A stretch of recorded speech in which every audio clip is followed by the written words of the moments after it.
Story time about how I ghosted my boyfriend of 5 years. I know that sounds so bad, but he was a thief, a liar, and a cheater. Disclaimer, this is not my story time. It was sent to me on Instagram. Like I said, my boyfriend and I have been together for 5 years. We met in college and were basically inseparable for the first 2 years. On our third year of dating, I started working as a personal assistant for a big celebrity in LA. This meant I had to move to LA. You see, we lived in Texas at the time. Well, things got really bad after I moved. He wouldn't take my phone calls, he would totally ignore my text messages, and he would go out all the time. For the first few months, I tried to keep the peace so I wouldn't say anything, but eventually it got to the point where we wouldn't speak for an entire week. Luckily, my best friend still lived in Texas, so I had her follow him around for 2 days. And you'll never guess what she found. Shout out to my bestie. She showed up to his apartment early in the morning and waited for him to go to work, which he did. When he was done with work, she went back to his job to follow him back home. This is when she told me that he actually went to some girl's house. He didn't end up going home at all that day. This man actually spent the night at some girl's house. The whole time I was trying to call him and text him, and he did not take my phone calls. My best friend even took pictures of his car in this girl's driveway. Since I had this girl's address, I looked her up on the internet. I even found out her phone number because I paid some service online. And of course, I found her Instagram account. She had been posting on her story about hanging out with some guy. But the thing is, she didn't show the guy's face. She only showed his hand. Guess what? I recognize his hand in the picture because it has a tattoo on his pinky. So of course, I took screenshots. Later that day, my best friend followed him to a bar. At this bar, he met up with another girl. Unfortunately, I didn't have any information about this girl. I just knew that she drove a green car. My best friend followed him again the following day. He went to the beach, ran some errands, and then met up with another girl. Yes, we have 3 girls in 2 days. This girl was different because this girl was a friend of mine when I lived in Texas. And I knew she always had a crush on him, but she could never admit it. They went out to dinner and then back to her place. And again, my best friend sent me pictures of everything, so I had all the receipts. Side note, I think of my best friend spying on him and it makes me laugh. I hope you can all say you have best friends that are like that. So here's what I did. I got on the first flight back to Texas and did not tell my boyfriend that I was showing up at his apartment the following day. But guess what I find in his bed? Part 2 is up.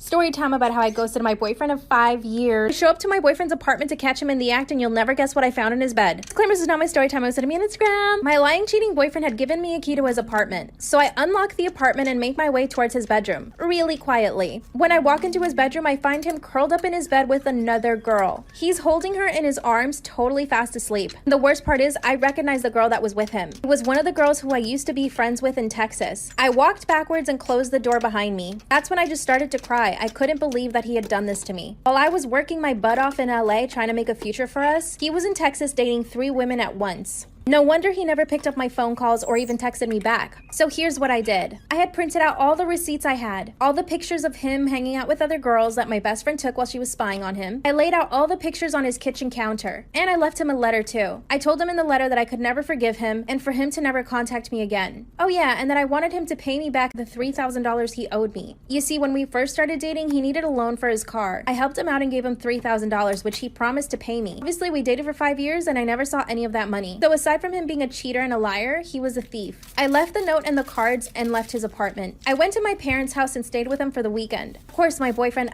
ex, showed up to my parents' house and begged to talk to me. My father told him to leave me alone and to never speak to me again. My dad told him that when he was ready to pay him the money. That made me laugh. I was totally crushed. I blocked him on everything, even through email. Of course, he got on someone else's phone and tried to contact me that way, but I never replied. He sends me emails every now and then and promises to pay me the money back. A few days ago, he sent me a picture of an engagement ring. He keeps telling me that I'm the best thing that he's ever had, that he's sorry and blah, blah, blah. I kind of want to reply to him, but I know that that's a bad idea, right? Or should I just talk to him and see what he has to say? What do you guys think? Story time about how my ex broke into my apartment and trashed my entire apartment and ruined every single thing that I owned. Disclaimer, this is not my story time. I was sending me on Instagram. I'm not gonna lie, my relationship with my ex is terribly toxic. We actually met each other on a dating app, I know. He was absolutely charming on the first date. Second date, not so much. And third date, he was absolutely awful. But I just started falling in love with him, like literally from the moment I met him. I had it in my head that I was gonna make him a good boyfriend, like me. I seriously, honestly thought that he would change and just become a better guy. He quickly wanted to be exclusive, but did not want to call me his girlfriend. Oh, and he would get jealous about every little single thing. If I wanted to go out with friends, he would get upset. If I didn't answer my phone or text him right away, he would get upset. Mind you, this whole time, he doesn't want to call me his girlfriend. I work as a stylist, but I also model on the side just for some money. Well, he hated this. A week into dating or whatever we were, he told me that I needed to quit modeling. If I didn't quit modeling, that meant that I was for the streets. Because, you know, all models are for the streets. Like the idiot I am, I started passing up on jobs. I even passed up on a Sephora PR campaign, my modeling agency was really upset. In my mind, I thought, if I do what he wants, he'll be a good boyfriend. And maybe we can call each other boyfriend and girlfriend. My mom kept insisting that she wanted to meet him, but he said no. Now, when he told me that he didn't want to meet my mom, trust me, I put my foot down. I told him there was absolutely no way I could be in a relationship with anybody who did not want to meet my family. He told me that I was taking things way too seriously. That's when I threw it in his face that he acts like a jealous boyfriend, but still doesn't want to call me his girlfriend. So he explained to me that any girl he talks to has to be only for him. And even if he's not dating you, you still have to be only for him. Then he told me that he was dating 2 other girls. I had a suspicion, but I never thought he would actually admit it to me. I told him that we needed a break and that I didn't want to see him for a few weeks. This made him insanely jealous. He told me that I was a liar and that I was probably hooking up with someone else the whole time I was with him. And yes, I did try to convince him that I wasn't, but he was not having it. I just moved into my new apartment, which I absolutely love. Spent over $3,000 decorating it. I even got CB2 furniture. I made the mistake of giving him a key a few weeks ago. One day I come home from a modeling job and my apartment is completely trashed. Part 2 is up. I walk into my apartment to find it trashed. At first I thought I had been brought, but that's when it hit me. It was my ex. Disclaimer, this is not my story time. It was sitting me on Instagram. The walls of my apartment were smeared with chocolate. There was literally broken glass in the entryway, so I could have stepped in glass. All the mirrors were shattered and broken. My television was on the floor, completely smashed, and there was a hammer right next to my TV. This man took a hammer and smashed my television. He did the same thing to my expensive Vitamix blender. All of my makeup was in the toilet. And yes, there was poo in the toilet too. The sink was full of kitchen condiments where he put all of my expensive perfumes. The bathroom mirror was also smashed. My expensive ass CB2 couch was full of mustard and honey. All of my couch cushions had olive oil on them. I mean, the list goes on and on. I pulled out my phone and started taking picture and video. I called the police and my parents came right away. Of course, I called my ex and told him that I knew it was him and he denied everything. He said, and I quote, "You're crazy," and then hung up. The cop that came to my apartment was super rude. He said that I must have done something really bad in order to deserve this kind of punishment. I filed a police report and they told me that I could sue him. So far, he does not want to pay a single dime. He then admitted to me through text messages that he got the idea from a TikTok video, and that some other guy had done this to his ex. So far, I've spent $500 just in cleaning services to clean my apartment. I'm living back with my parents. Luckily, a judge made him pay me $5,000. Still not enough. He's been calling me and begging me to get back with him. What do I freaking do?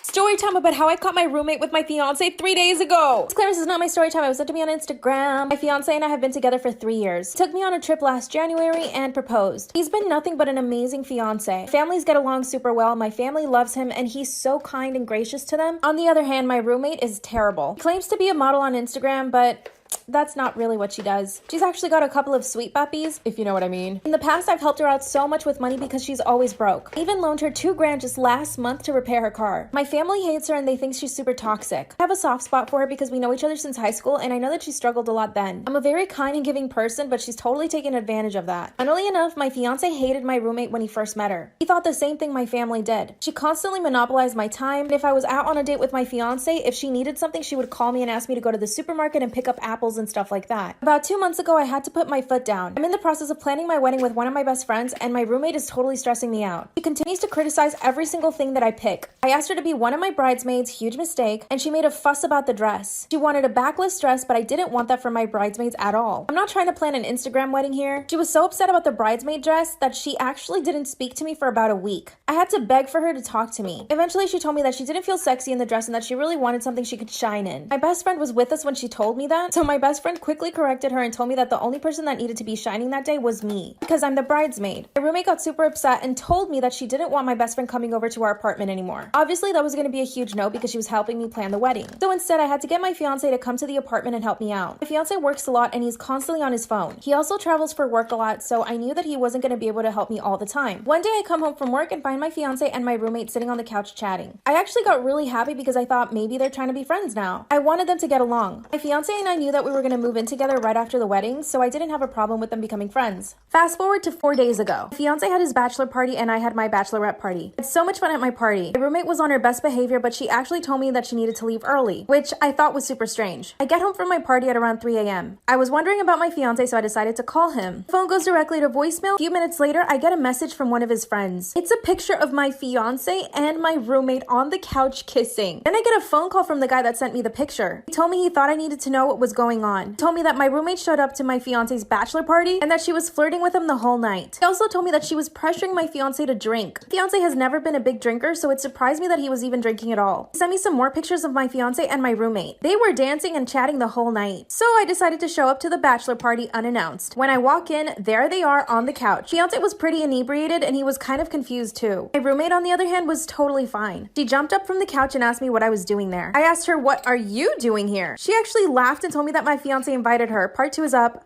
That's when I find my fiance and my roommate sitting on the couch together really snug. Disclaimer, this is not my story time. It was sent to me on Instagram. Unfortunately, I did not find them kissing or anything. I asked my roommate what she was doing there. She laughed and told me that my fiance invited her. My fiance was totally out of it since he had been drinking. That's when I pull up my phone and show them the picture of them kissing. They both start to deny it, but I'm like, how can you deny it? I have proof. My roommate told me that she needed to leave and she literally ran away. I actually had to wait for my fiance to sober up for a few hours before he could actually talk. That's when he told me he didn't remember anything. My roommate is refusing to speak to me and told me that she doesn't want to be in the wedding anymore. And I'm like, yeah, of course you're not. The only thing she said was that my fiance came on to her. My family hates him and her now. Parents don't want me to get married, but the wedding is a week away. My fiance swears that she did something to him. He's begging me for forgiveness and I don't know what to do. Please help.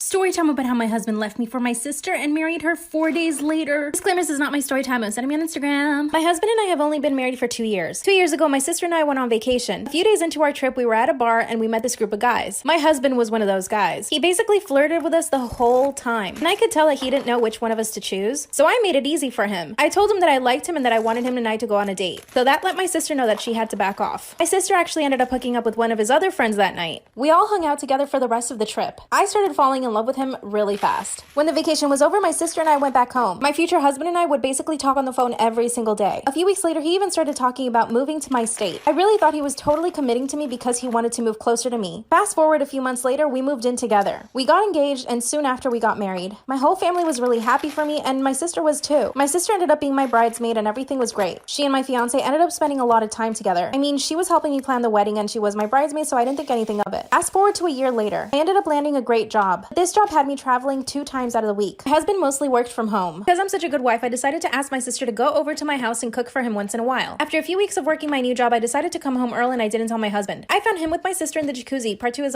I walk into my husband and my sister sitting really close in the jacuzzi. Of course, they were both in their bathing suits. Disclaimer, this is not my story time. It was sent to me on Instagram. When they saw me, they basically jumped apart. I could tell they were startled. I stared at them without saying anything for a few seconds. I was angry. That's when my husband jumps out of the jacuzzi and comes to give me a big hug. Side note, he and I never used that jacuzzi. We basically never used it because he never wanted to clean it. And I had even told him that we should just sell it if that was the case. But of course, as soon as my sister comes over, he's willing to clean it so that they can use it together. My sister, of course, jumped out of the jacuzzi too, and she offered to serve me some dinner. And basically, I just told her she could leave. That's when she looked at me with her angry face, which I know very well, and she actually did leave. After that, I had a terrible, terrible feeling in my gut. I knew that something was up right away because they jumped apart really fast. They knew they got caught. Because I traveled so much, I knew that this was probably going to happen again. So I did the only logical thing. I bought a baby cam and synced it to my phone. It basically looked like a table decoration, but it recorded video and sound. I put it above the fireplace in our bedroom. And I also put one in the living room. Of course, my husband didn't notice one bit. What do you know? The same day I left on a trip, my sister shows up. The baby cam alerted me when there was movement in the house. Little did they know I was recording the whole thing, video and sound. Approximately 2 minutes after she came into the house, they started to kiss. By the way, I was on a train watching this all go down. I wanted to faint. Their faces were basically stuck to each other for 5 minutes. Part 3 is up. See my husband and my sister full on kissing. It's as if their faces were stuck to each other for 5 minutes. Disclaimer, this is not my story time. It was sent to me on Instagram. They look so comfortable with each other, which led me to believe that this had started a long time ago. By the way, I'm watching all of this go down through my cell phone. I had installed a baby cam before I left on my next work trip. I recorded the entire thing. I knew they would both deny it unless I had physical proof. I was so enraged I canceled my work trip. I got on a train back home. I was only 30 minutes away from my house. And yes, I was still watching them the whole time I was going home. I jumped into an Uber and had him drop me off a block away from my house. I didn't want them to know I was nearby. I opened the front door quietly and there they were on the couch, still stuck together. I grabbed my sister by the hair and pulled her over the couch. With the purse that was already in my hand, I started hitting my husband. He then pinned my arms down to my sides and told me to leave the house. You heard that right. He kicked me out. Went straight to my parents' house and showed them the video. Then my dad was so angry we actually ended up going back to my house. But of course my husband didn't let us in. Then he showed me the divorce papers. He told me if I didn't sign them that he would take all of my money because ultimately I did make more money than him. My sister was standing behind him the whole time. My dad and I left and I don't even know how this happened, but 4 days later they were married. Sister came to my parents' house and told them the news. He fully expected them to be happy for her. He even moved into the house that I basically paid for. Still haven't been able to get all of my things out. Should I go over there and grab my things? Should I sue him? What do you guys think I should do? P.S. My sister's pregnant.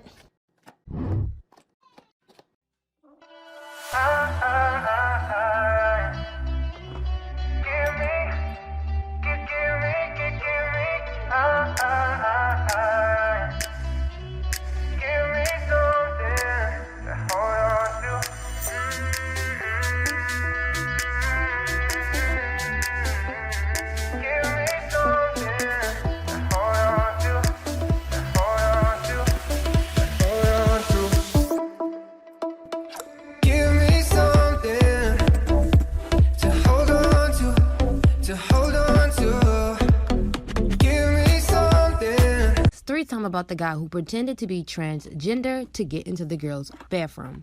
So we're gonna go ahead and call him Danny. And at the time I knew of Danny, but I didn't really know him. We weren't friends or nothing like that. Danny was known as the gay guy. He would always have his makeup done and he would hang out with some of the girls. Everything was fine and cool until we entered our junior year and Danny came out as transgender.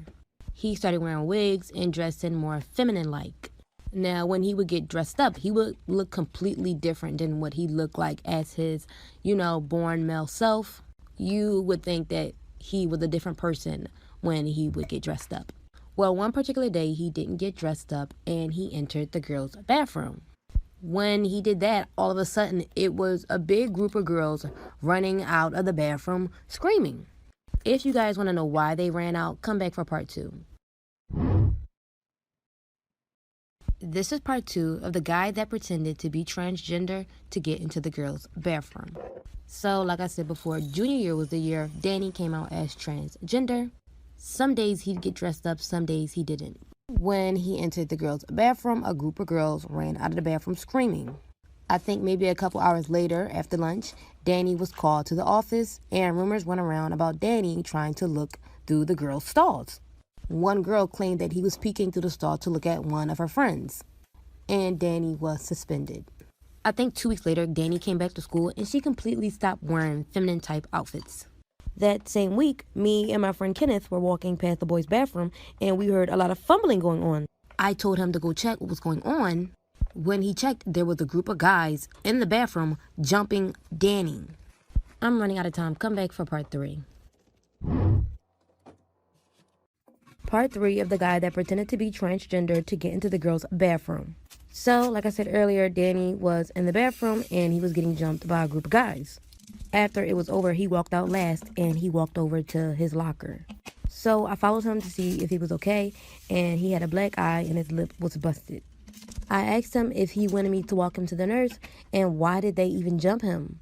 Danny replied, the guy said I'm not allowed into their bathrooms anymore.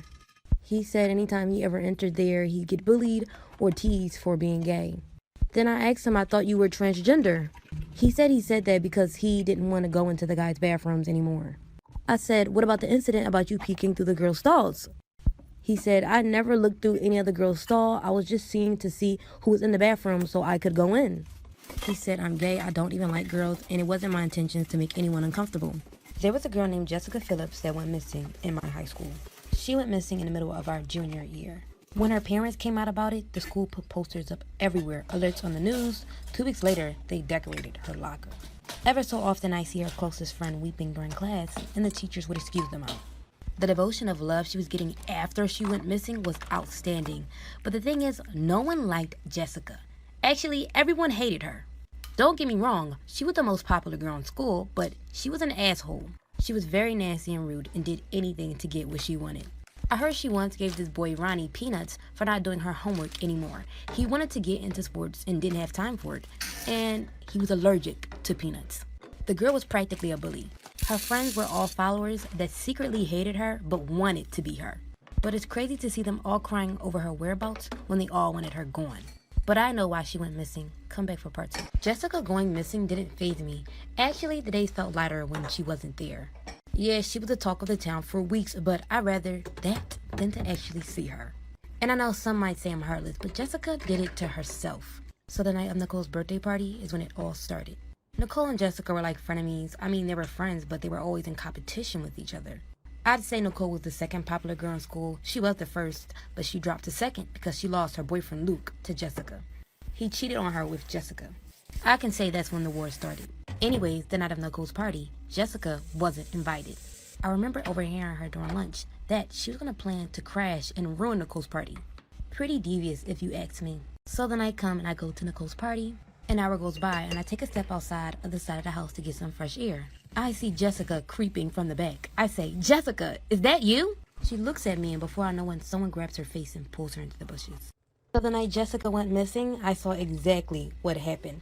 She tried to sneak into Nicole's party, but she actually didn't get in. Not only because she wasn't invited, but she had got pulled into the bushes. When I ran to see where she was pulled, she was dragged by two guys into the streets.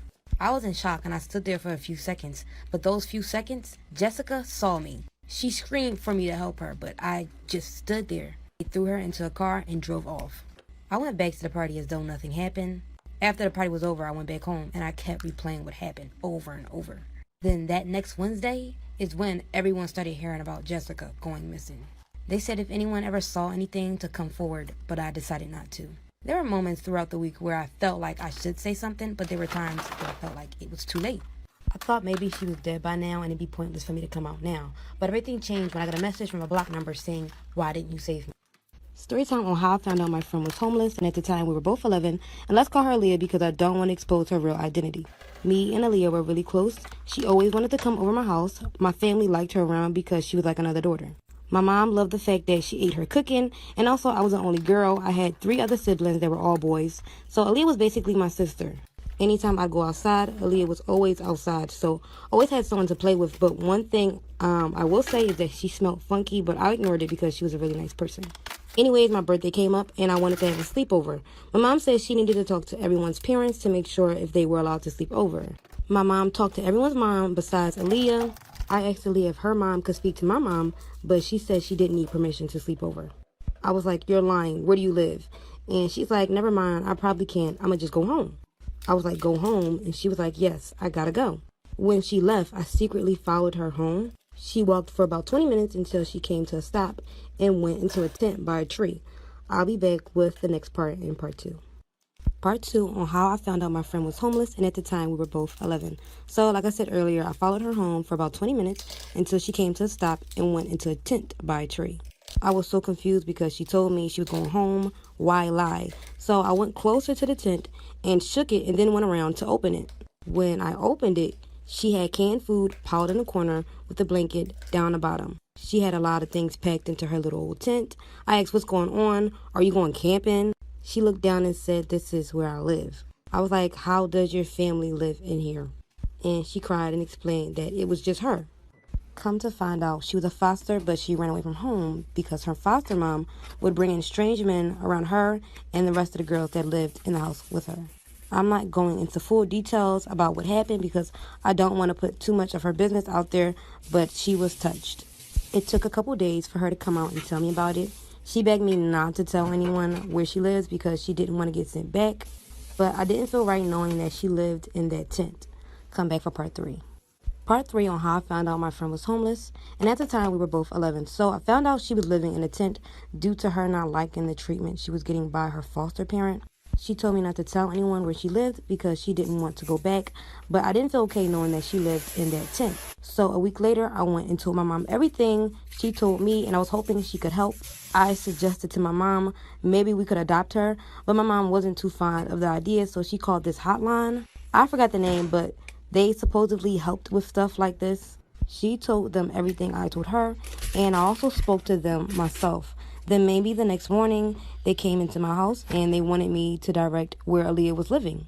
They found her and took her in. I was so happy that she was going to get the help she needed, but 2 months later, I didn't see nor hear from her. I asked my mom if she could call the hotline people, but she said she would, but she never did.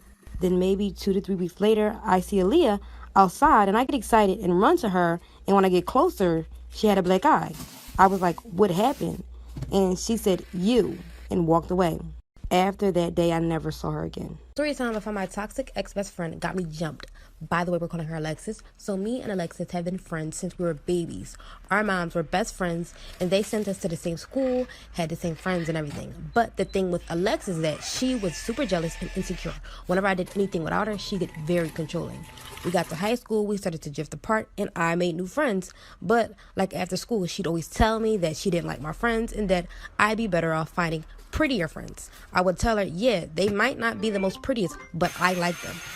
One day when I go to school, all of my friends are ignoring me and are giving me dirty looks. When I go to lunch, one of the most annoying boys walks up to me and tells me there's a rumor going around saying I was talking mad crazy about my friends and that they were planning on jumping me after school. If you want to know what happened after that, let me know down below. This is part 2 of how my toxic ex-best friend got me jumped. So, like I said before, this kid comes up to me telling me there's a rumor going around saying I was talking mad crazy about my friends and that they were planning on jumping me after school. And in my head, I'm like, so that's why nobody's talking to me? So I went to my best friend at the time, which started the whole mess, and I didn't know. I asked her if she heard anything about this going around, about them wanting to jump me after school. She laughs at me and says I should have kept my mouth shut. I get completely irritated because it's like now I don't have her support. After school comes and everybody quickly runs outside. Me, I'm stalling. I'm very slow at my locker. When I come outside, all of my friends are lined up and everyone gathered to see what's about to go down. I'm running out of time. Y'all let me know down below in the comments if y'all want a part 3. This is part 3 from my toxic ex-best friend got me jumped. So like I said, I walk outside and everyone is gathered around. I walk up to one of them saying, all the rumors that they heard aren't true. One of my friends said, you know what you said, and pulled into my hair. And at that moment, I tried to swing back, but I just get jumped on. And they literally jumped me. After the whole thing was over, my best friend Alexis helped me. We went to her house and she cleaned me up and said that those girls were fake and that I should have listened to her earlier about not being friends with them.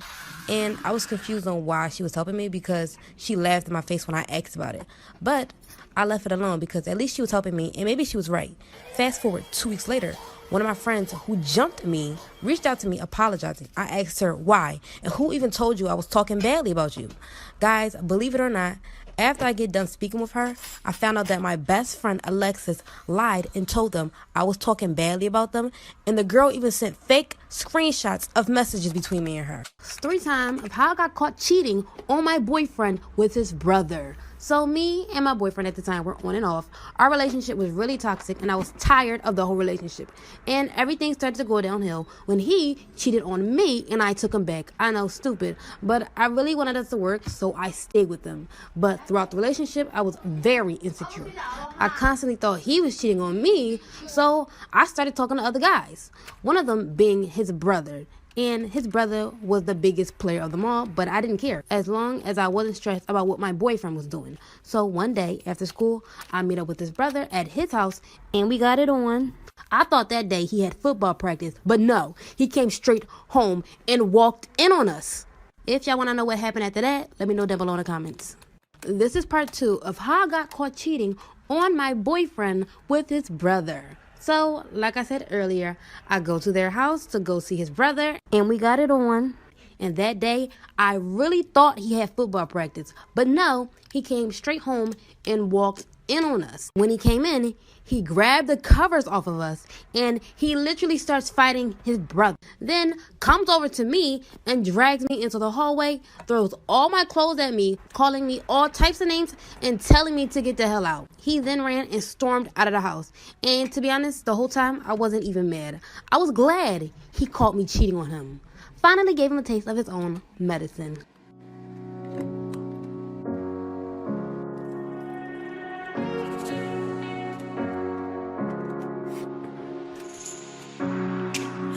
Saw you coming until you turned me around.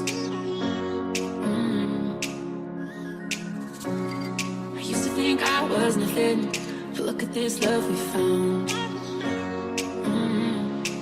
So give me your hand like you took mine. No, I don't ever wanna see you cry. Oh yeah, no more tears. Oh yeah, no more tears. Take that chance, we'll be fine. No, I don't ever wanna see you cry. Am I the asshole for not wanting to change my name and asking my fiancée to change hers?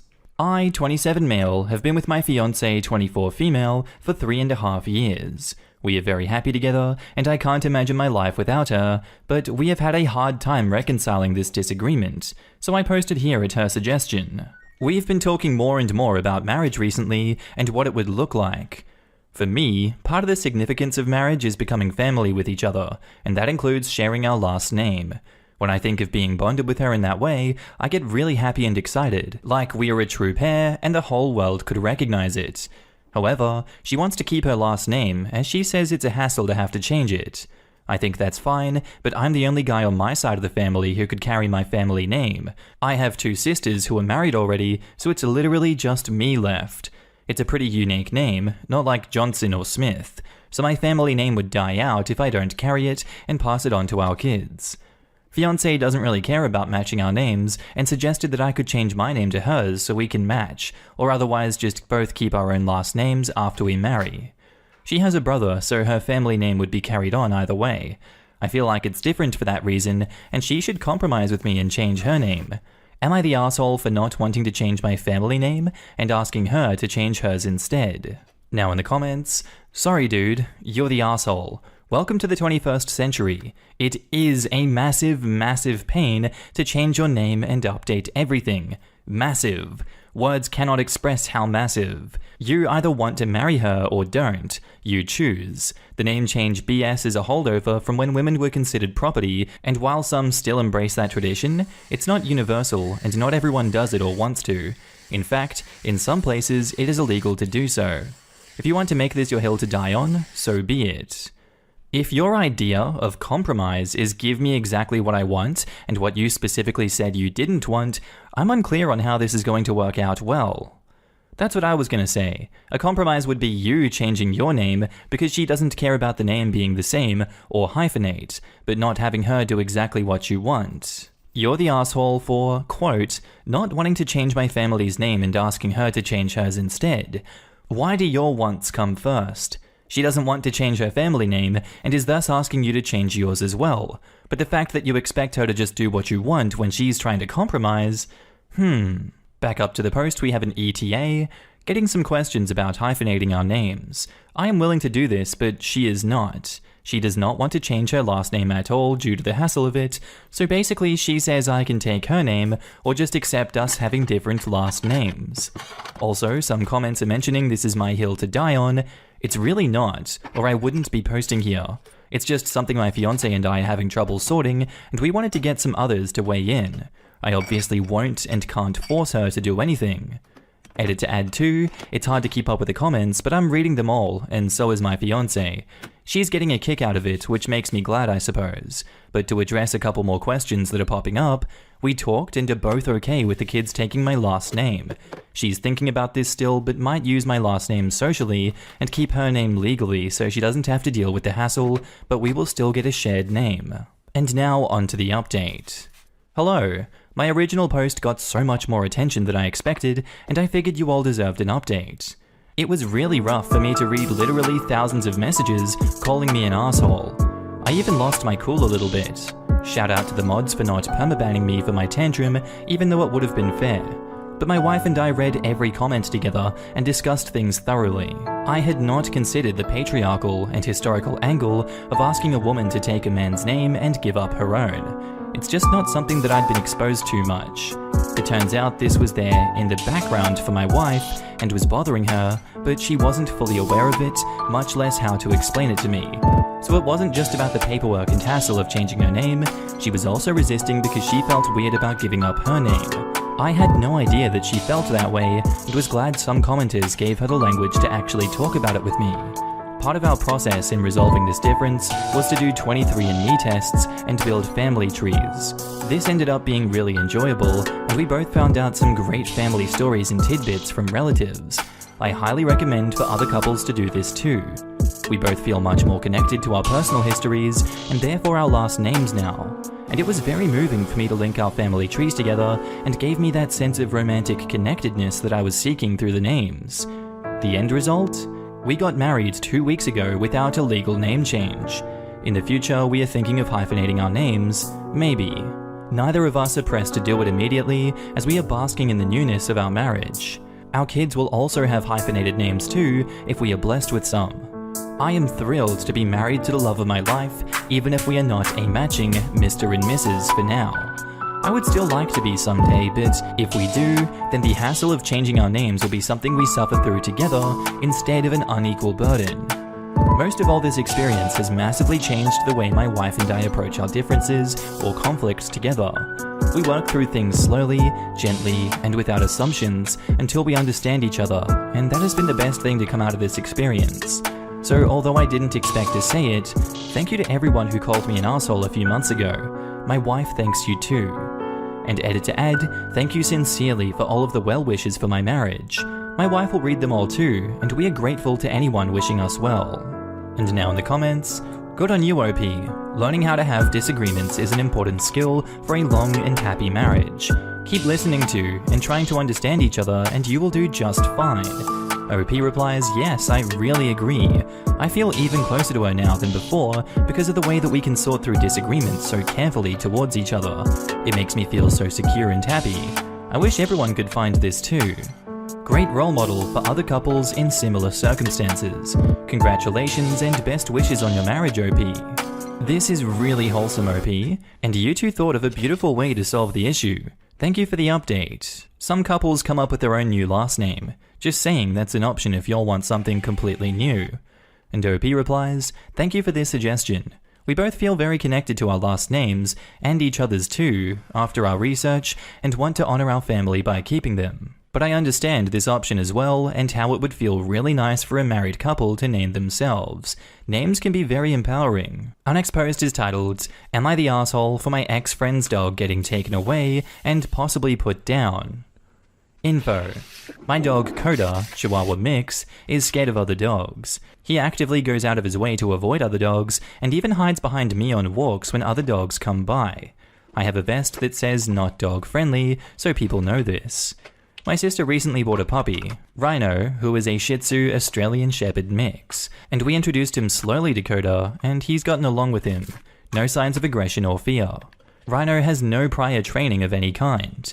A week ago, my ex-friend Ali asked if her dog King, who's a Mastiff, could have a playdate with Coda. King is a nice dog, but he plays way too rough with smaller dogs, and Ali doesn't correct him, so I said no and offered for him to meet Rhino, who is bigger. She got mad and called me nasty names because I stayed firm on my no. Now to the incident. This morning, while me and my sister were drying Coda and Rhino off from their baths, Ali pulled up with King in her car. My sister immediately took Rhino to the backyard since Coda was getting a little anxious with King's barking. Ali got out, and I started yelling at her to keep King in the car. I didn't want to move in fear that Coda would bolt since we don't have a fence in our front yard. Ali said this would help Coda and opened the back door to her car. King bolted from her car straight at me. Coda started yelping and trying to get out of my arms. I tried to pick Coda up so King wouldn't get to him, but I tripped.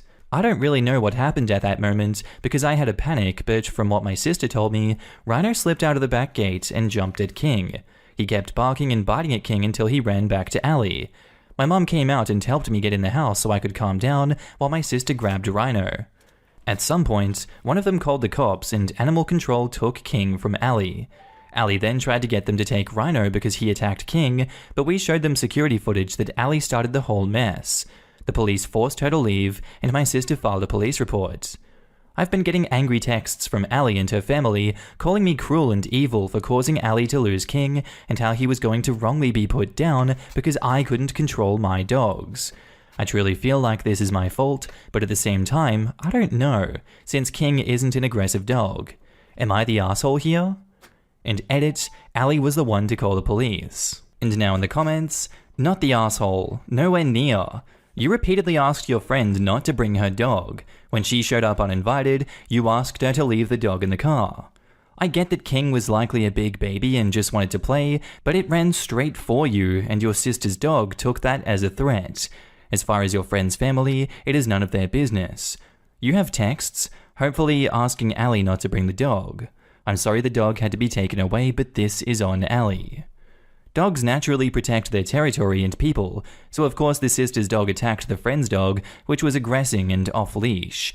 It was 100% the now ex-friend's fault. Not the asshole. Ali didn't listen to you despite you telling her to keep the dog in her car, and all the times you said no to protect Coda. If Ali decided to let her dog out, even though you said no when she pulled up, and after you explained why King wouldn't get along with Coda, then it's kind of on her, especially because her letting out her dog caused the panic. I don't think the dog would get put down in this situation. I think so too. Sounds like King was just excited, nothing more, but it was Ali who was an arse in this situation. But honestly, Mastiffs are huge. Even if King was just playing, he could seriously hurt a dog the size of a Chihuahua. Imagine being a dog smaller than a cat, already scared of other dogs, and seeing a freaking mountain of a dog running at you. And Ali thought that would help Coda stop fearing other dogs? What she did was cruel, and must have made Coda even more terrified of other dogs. She truly deserved to have King taken away from her, and I hope he gets a home that has more understanding about the breed and will train him properly. And OP says, oh, that's good. I was worried that he would. Your friend is the asshole and a horrible dog mum. I would never put my dog in a position where she could aggress another animal and be taken from me. What she did was awful. It wasn't her dog's fault either. She is just terrible. Sorry this mess has happened to you.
And now on to the update.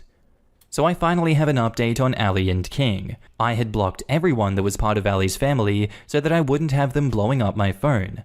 But I did run into Ali's uncle and King at the vet, who explained what happened after I blocked everyone, and I learned that 1.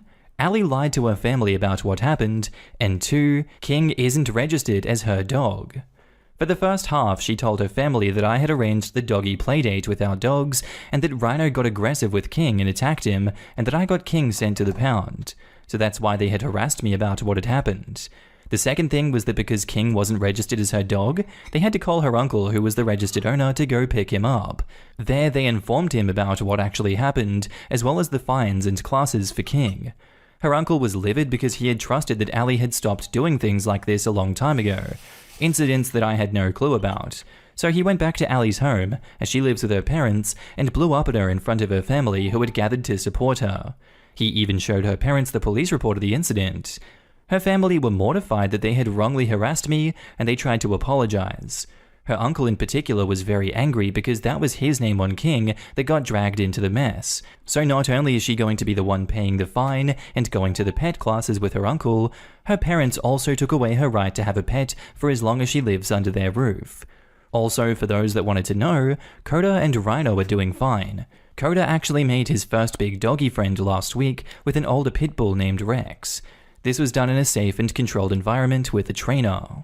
Now in the comments, I went to read the original post to get the gist of the original issue, and Ali was definitely the asshole. She was absolutely careless and did not know how to take care of and control a mastiff. And to think that she was the one who called the cops. Shot herself twice in the foot there, if you ask me, and now she's learning about the consequences. I'm curious, how did she get to keep King when her uncle is the registered owner? If you don't know, that's okay, OP. Glad to know that you, Rhino, and Coda are doing okay. And OP replies, if I remember correctly, I think her uncle had fallen on hard times a few years ago and left King with them until he got back on his feet. Ali had gotten attached to King, so her uncle let them keep King, but he never changed the information on the microchip, and Ali didn't bother to either, so he was legally still the registered owner. Ah, thank you for sharing that. And after recovering from hard times, Ali's uncle now has to deal with his name being on a police report. And now that King has been returned to his rightful human, I hope King and Ali get the training they need. Personally and ideally, King shouldn't be returned to Ali. And OP says, yeah, he said he's not going to give King back ever, but Ali will be expected to go to the classes with him and King as a part of her punishment. So Ali gets trained alongside King, but no King. Regardless of what they heard from Ali, harassing you was unnecessary. It is great that the truth came out, but F that whole family. Except maybe the uncle. They were acting based on what Ali had told them, but, quote, her uncle was livid because he had trusted that Ali had stopped doing things like this a long time ago, incidents I had no clue about. She had done this sort of thing before, so honestly, it is still on them for believing the girl who cried wolf. Even if Ali was telling the truth, there was no need for them to harass OP. Basic common sense could have also told them that Ali's story made no sense.